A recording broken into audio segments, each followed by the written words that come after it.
Over 3 months, we'd developed a comfortable routine. I knew his preferences: espresso, no sugar.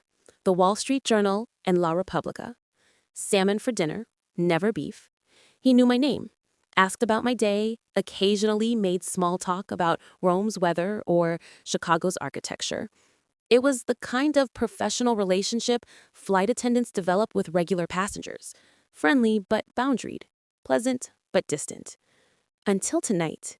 Until I walked into the galley 20 minutes ago and heard Victor speaking rapid Italian into his phone, thinking nobody on the crew would understand. He was wrong. My grandmother was from Sicily.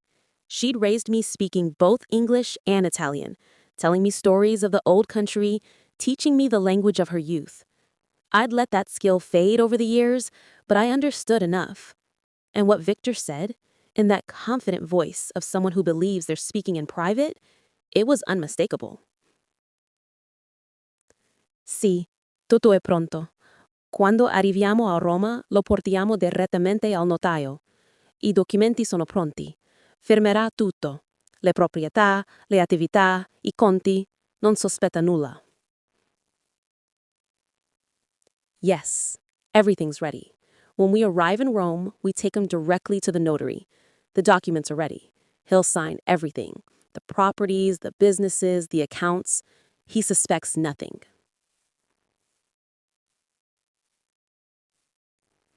I'd stood there, frozen, holding a tray of coffee cups, trying to keep my face neutral as my mind raced.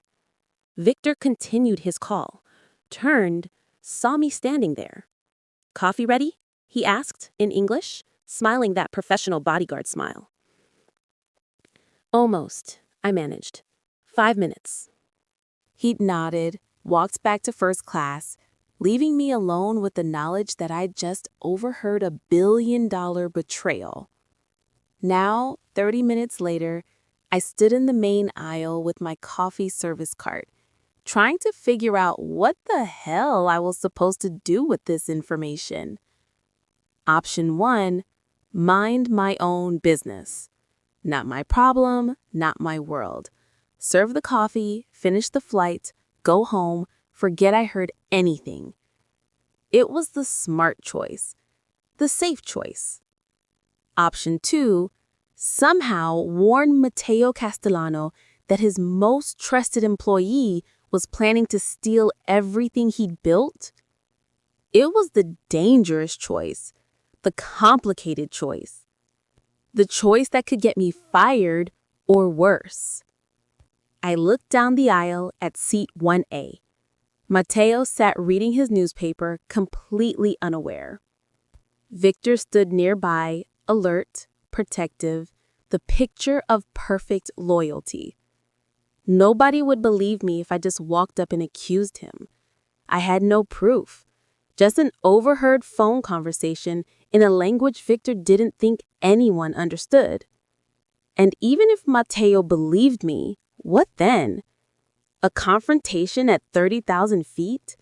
Violence in a confined space full of innocent passengers? No, that wasn't an option. But doing nothing? Watching a man walk unknowingly into a trap that would cost him everything, that wasn't an option either. I took a breath, picked up the toffee pot, and started down the aisle. I had approximately 90 minutes until we landed in Rome. 90 minutes to figure out how to pass a warning to a man I barely knew about a threat from someone who never left his side without alerting that threat that I knew anything at all. The passengers in economy wanted their coffee. I served them on autopilot, smiling, asking about cream and sugar, moving through the routine I'd performed thousands of times. But my mind was working, planning, calculating risks. I needed to get Matteo alone, away from Victor, even for a moment. But bodyguards didn't leave their principals unattended. That was the whole point. Unless. I thought about the aircraft layout, the timing of service, the patterns I had observed over 3 months of flying this route with these passengers. There was one moment, just one, when Victor typically stepped away. About 40 minutes before landing, Victor always used the lavatory, always the same routine. He'd wait until Mateo was settled, reading or working, then excuse himself for exactly 3 minutes. 3 minutes. That was my window. But I couldn't just walk up to Mateo and blurt out that his bodyguard was a traitor. Even if Victor was in the lavatory, other passengers would hear. And anything I said would get back to Victor eventually. No, it had to be subtle, silent. A note. The idea crystallized suddenly. I could write a note, slip it to Mateo during coffee service, make it look like I was just providing extra napkins or checking if he needed anything. But what would I write? How do you condense "your bodyguard is planning to steal your empire" into a message that would be believed? I finished the economy service, returned to the galley. My colleague Jennifer was preparing the first-class meal service. "Are you okay?" she asked, noticing something in my expression. "You look tense." "Just tired," I lied. "Long day." "Tell me about it. This Rome route is exhausting." She loaded trays onto a cart. "Do you want to take first-class service or should I?" "I'll do it," I said quickly. Too quickly. She raised an eyebrow, but didn't question it. "Sure, they're pretty low maintenance anyway. The Russian guy barely talks, and Mr. Castellano is always polite." Russian guy. Victor. Of course. I'd always assumed he was Italian like Matteo, but his accent, his name, Sokolov. Russian. A Russian bodyguard for an Italian boss. Hired muscle, maybe not lifetime loyalty. That made the betrayal more plausible somehow. Less personal, more mercenary. Not that it mattered. Betrayal was betrayal. I prepared the coffee service with shaking hands, found the cocktail napkin, the cloth ones we used in first class, elegant, white, perfect for writing. But with what? We didn't keep pens in the galley. I checked my pockets, empty, except from my employee ID and the lip balm. "Jennifer, do you have a pen?" "Check the manifest clipboard by the door." I found it. A cheap ballpoint, but it would work. I slipped it into my pocket, grabbed the coffee service tray, and headed toward first class. My heart hammered against my ribs. This was insane. I was a flight attendant, not a spy, not a hero. I served coffee and smiled at passengers and followed FAA regulations. But I'd overheard something terrible, and I couldn't unhear it. And doing nothing, when I had the power to do something, felt like a betrayal of its own. I entered the first-class cabin. 6 passengers total today. A businessman working on his laptop, a woman sleeping with an eye mask, an elderly couple holding hands, and in the front, Mateo and 1A, Victor standing nearby at 1C. "Good evening, gentlemen," I said, professional smile in place. "Coffee?" "Please," Mateo said, glancing up from his newspaper. "Espresso if you have it." "Of course." I prepared his cup with practiced efficiency. "Mr. Sokolov?" Victor shook his head. "Nothing for me." He always refused service, always stayed alert, on duty, watching. I served the other passengers, working my way back toward seats 1A and 1C. 30 minutes had passed since I'd overheard the phone call, about 50 minutes until Victor's bathroom break. I needed that note ready. As I passed by the galley, I paused, pretending to adjust the cart. Quickly, with my body blocking the view, I pulled out the napkin and pen. What to write? It had to be clear, immediate, believable. My hand hovered over the cloth. Finally, I wrote 4 sentences. "Your bodyguard Victor is planning to take control of your businesses when you land in Rome. He has documents ready and your partner's cooperation. This is not a joke. Trust no one." I folded the napkin carefully, slipped it into my pocket, and returned to the cabin. Now I just needed to deliver it. But Victor was right there, 3 steps from Mateo, watching everything with those cold, assessing eyes. I couldn't just hand over a note with him watching. He'd see, he'd intervene, he'd know. I needed to wait, needed patience. Time crawled. I finished the first service, returned to the galley, helped Jennifer with cleanup, checked my watch obsessively. 45 minutes until landing. Any minute now, Victor should excuse himself for his routine bathroom break. But what if he didn't? What if today, of all days, he changed his pattern? "You're really tense today," Jennifer observed, loading dishes. "Everything okay?" "Fine," I said automatically. "Just thinking about Rome. I have a long layover tomorrow." "Lucky you. I'm flying straight back. These back-to-back shifts are killing my feet." I nodded absently, watching the first-class cabin through the galley door. Victor stood exactly where he'd been standing, unmoved, vigilant. Come on, I thought. Bathroom. Routine. Please. And then finally, Victor leaned down, said something to Mateo. Mateo nodded, didn't look up from his reading. Victor turned, walked toward the lavatory. This was it, my window. 3 minutes, maybe less. I grabbed the coffee pot, prop, excuse, reason to approach, and walked quickly, but not too quickly, toward seat 1A.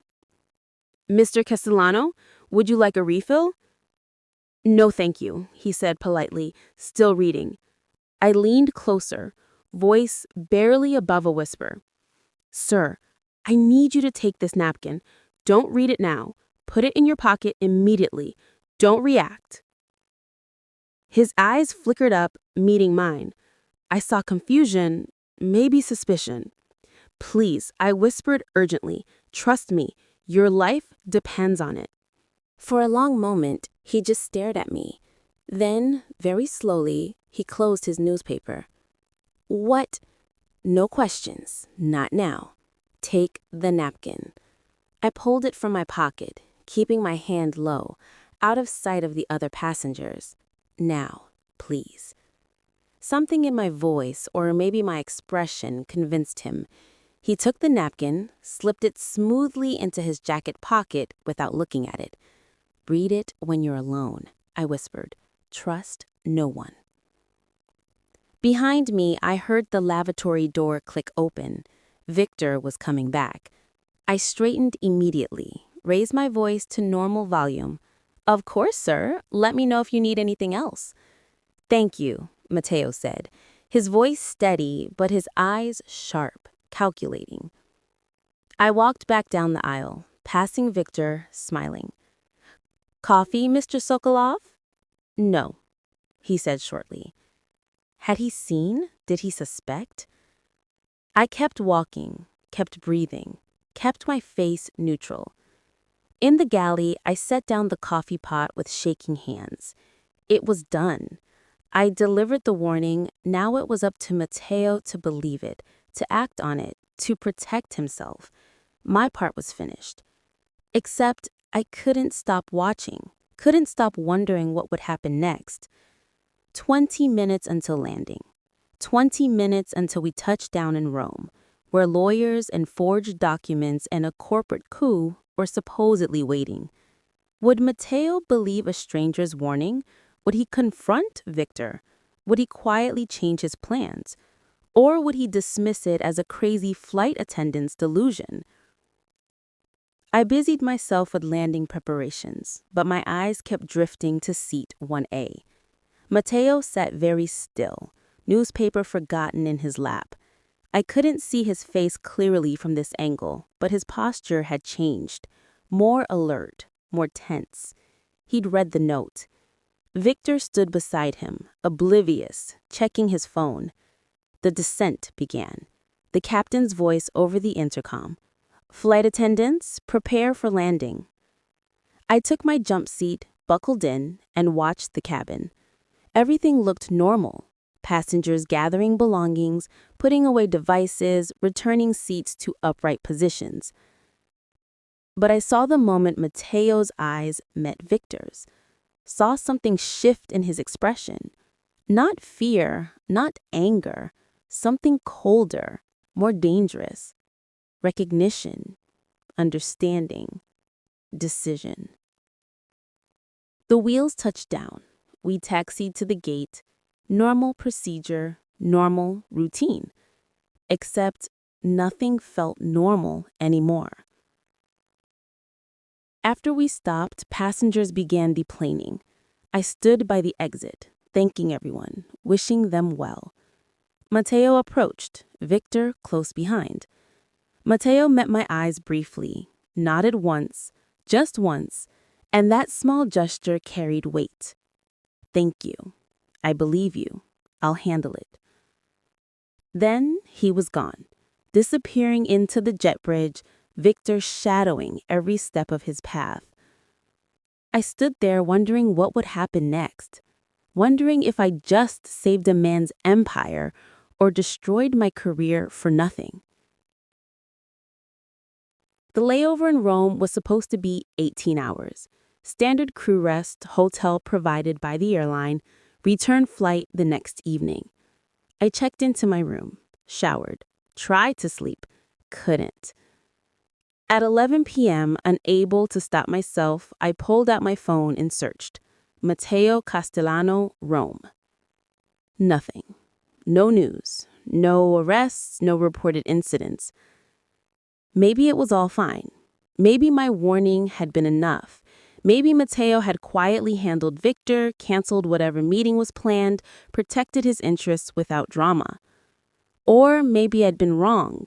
Maybe Victor was innocent and I just caused unnecessary suspicion. At 1 a.m., my phone rang. Unknown number, Italian area code. I stared at it, debating. Answered. Hello? Ms. Martinez. A woman's voice, professional, accented. Mr. Castellano requests your presence at breakfast tomorrow morning. 9 a.m. I'll send a car to your hotel. Will you accept? My heart hammered. Yes, I'll accept. Excellent. The car will arrive at 8:30. Dress professionally, please.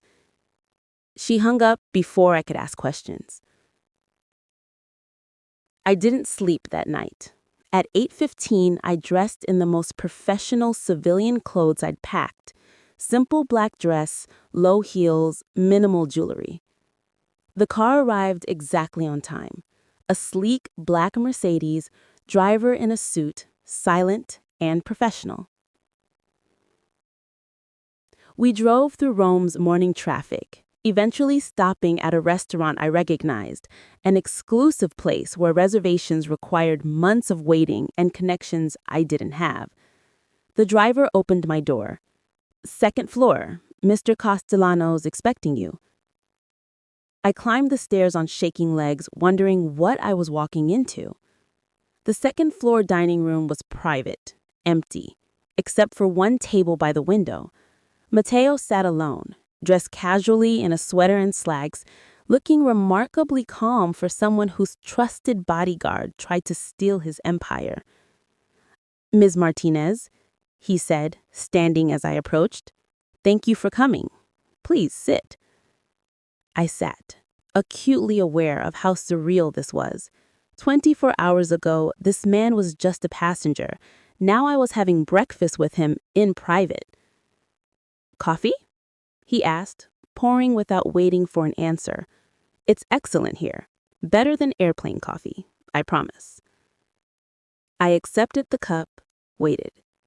He studied me for a moment, then said quietly, You saved me from a very expensive mistake yesterday. So it was true. Victor Sokolov has been my head of security for 3 years. I trusted him completely, gave him access to everything, my schedule, my properties, my business partners, my accounts. Mateo's voice was calm, but something cold flickered behind his eyes. He used that trust to plan a very sophisticated theft. What happened after we landed? I didn't confront him on the plane. That would have been dangerous, foolish. Instead, I pretended everything was normal, let him believe his plan was proceeding. When we reached the car, I told him I needed to make a stop before our meeting, said I'd forgotten something at my Rome office. Matteo sipped his coffee.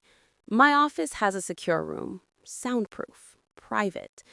I took Victor there, locked the door, and asked him very directly if he had anything to tell me. And he tried to lie for about 30 seconds. Then he realized I knew. Matteo's expression hardened. He admitted everything. The forged documents, the paid-off partners, the plan to force my signature under threat. He'd been building this for 6 months. I felt cold. What did you do? What I had to do. Victor is no longer in my employ. Certain authorities have been notified about the forgery attempts. His co-conspirators have been informed that their participation was noted. Matteo met my eyes. You prevented a disaster, Miss Martinez. Without your warning, I would have walked right into that trap. I overheard him on the phone, in Italian. I don't think he realized I understood.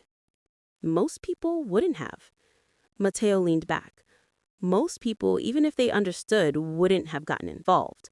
Too risky, too dangerous, too not their problem. I couldn't just do nothing. No, he said thoughtfully. I don't think you could. Which brings me to why I asked you here. He pulled a business card from his pocket, slid it across the table. I own several businesses, Miss Martinez. Airlines, among other things. I need people I can trust. People with intelligence, observation skills, courage. People like you. I stared at the card. His name, a phone number, nothing else. I don't understand. I'm offering you a job. Head of Passenger Services Security. You'd be responsible for training staff to recognize threats, suspicious behavior, potential dangers. Everything you did yesterday. Reading situations, making quick decisions, taking intelligent risks. That's exactly what I need. I'm a flight attendant.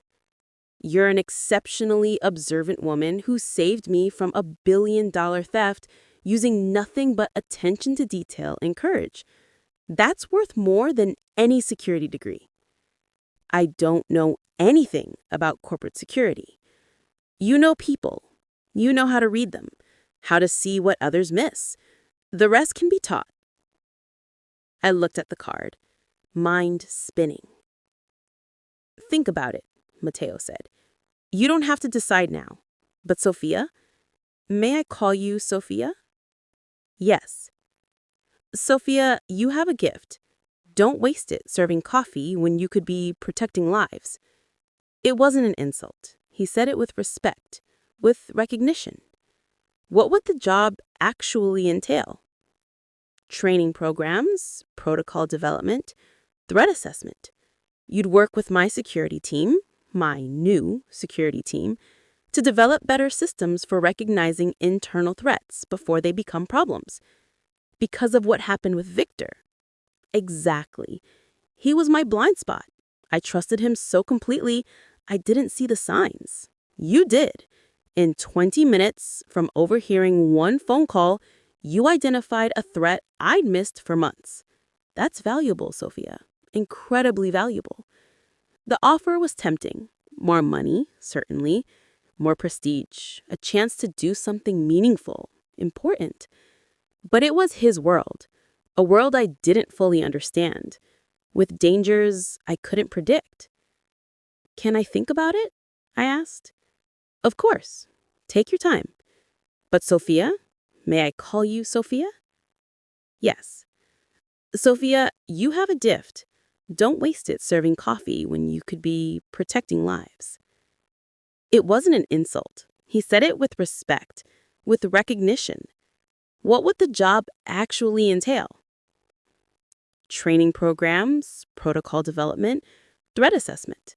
You'd work with my security team, my new security team, to develop better systems for recognizing internal threats before they become problems. Because of what happened with Victor. Exactly. He was my blind spot. I trusted him so completely, I didn't see the signs. You did. In 20 minutes, from overhearing one phone call, you identified a threat I'd missed for months. That's valuable, Sophia. Incredibly valuable. I returned to my hotel, head spinning. Slept a few hours, then caught my return flight to Chicago. For 3 days, I tried to decide. Went through my normal routine, flights, services, layovers, but couldn't stop thinking about Mateo's offer.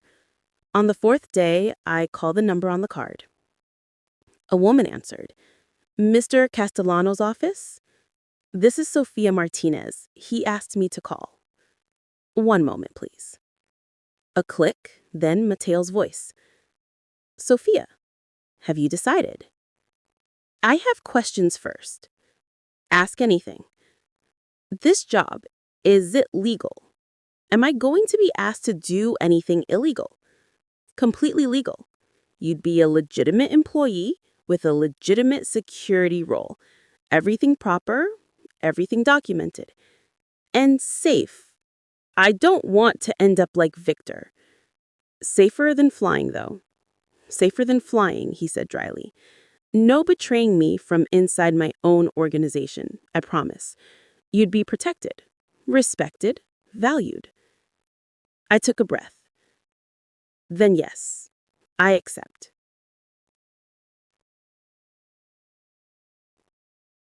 Three months later, I stood in my new office on the 32nd floor of Castellano International Headquarters in Chicago, looking out at the city below.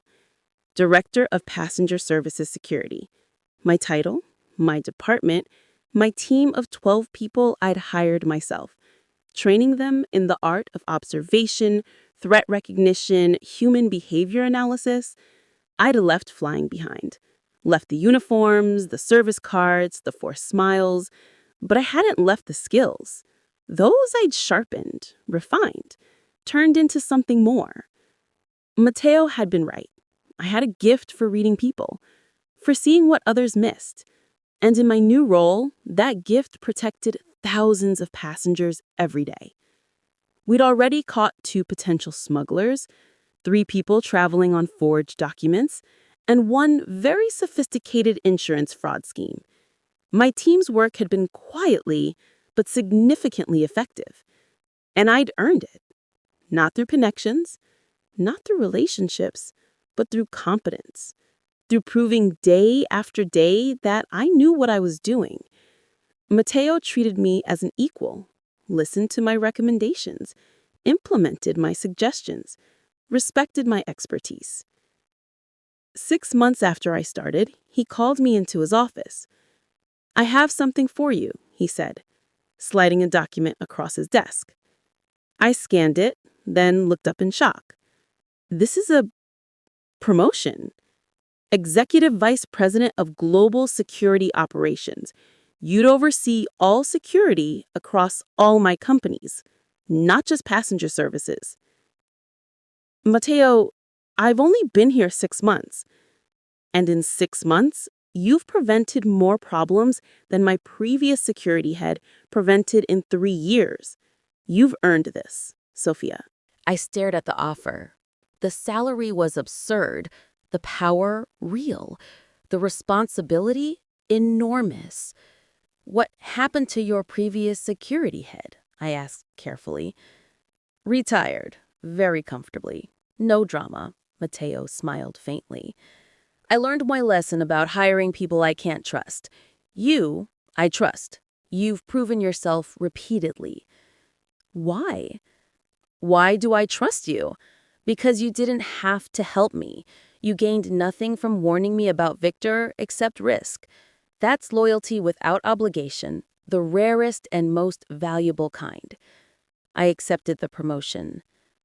A year after that conversation in Rome, I sat in a board meeting presenting quarterly security metrics to investors and executives.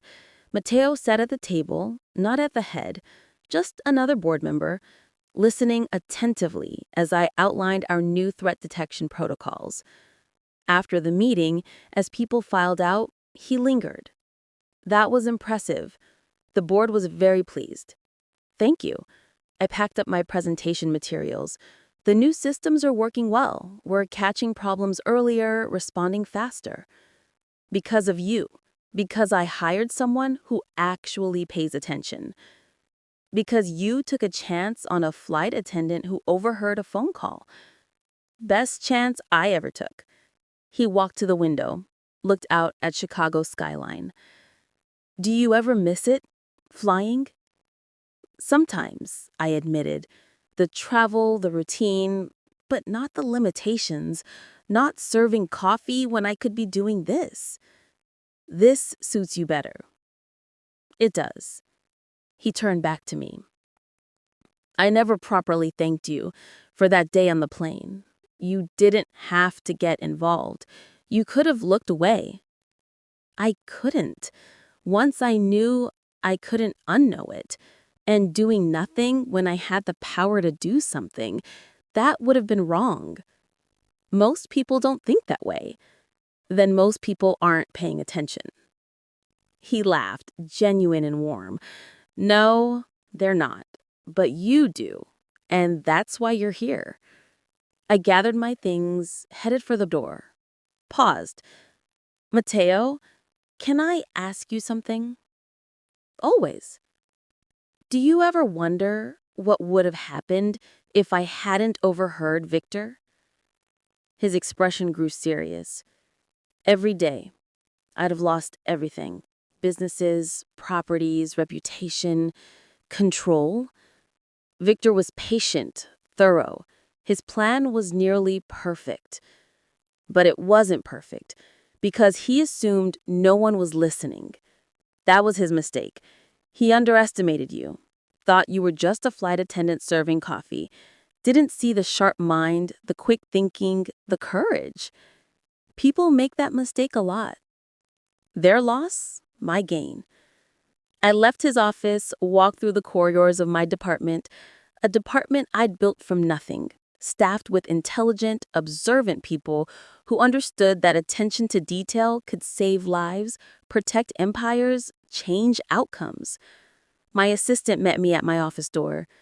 Director Martinez, you have the candidate interviews in 20 minutes, and Mr. Castellano's attorney needs approval on the new security protocols for the Milan office.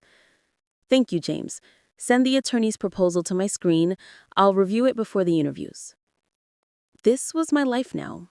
Not serving others, but leading them. Not following orders, but giving them.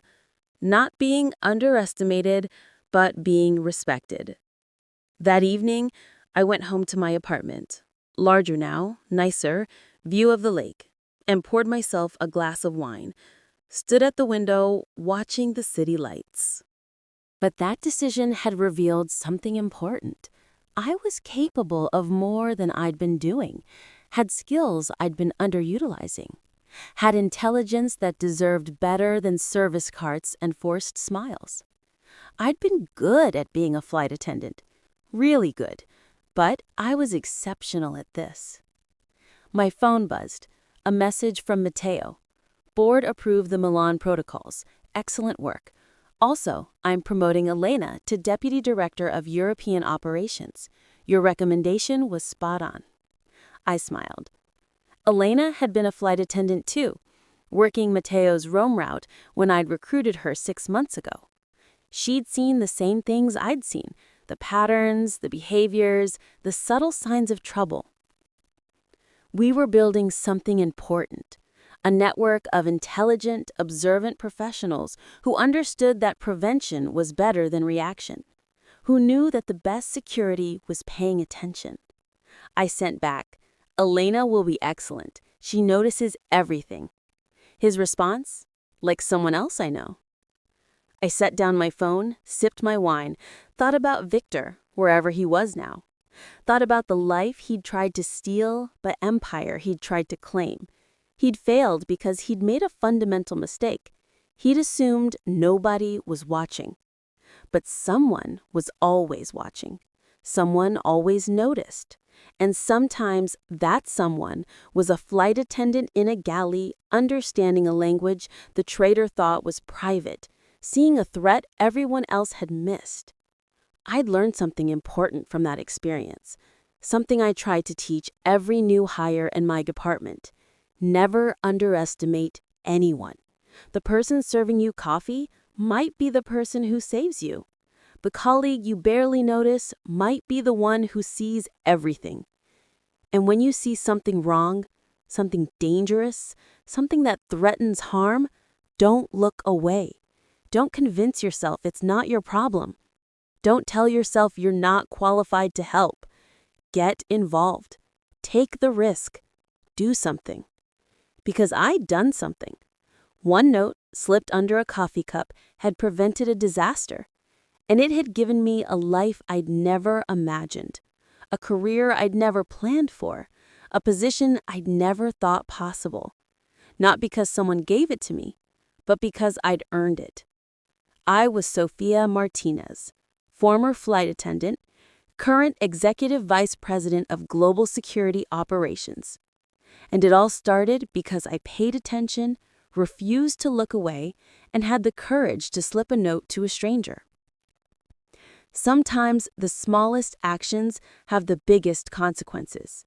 Sometimes the people who seem powerless hold all the power they need. They just have to choose to use it.